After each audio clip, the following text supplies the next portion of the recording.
Hi everyone, in this video I'm going to show you how to save files to iMovie.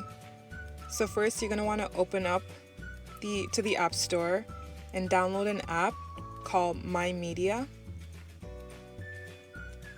I already have it saved, so that's why it says opened. So you're going to open it and click on mp3juices.cc.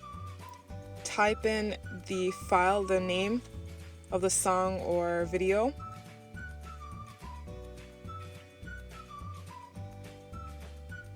and press download and download again, then download the file.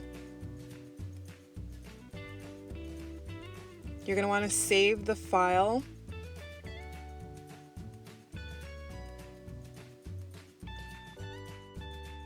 You're going to open up media.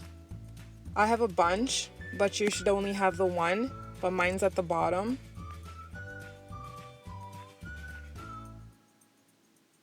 You can play, open in other apps, or export. We're going to open in other apps.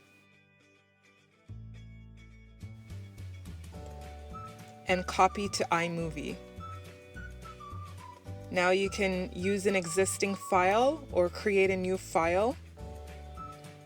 And here you have it.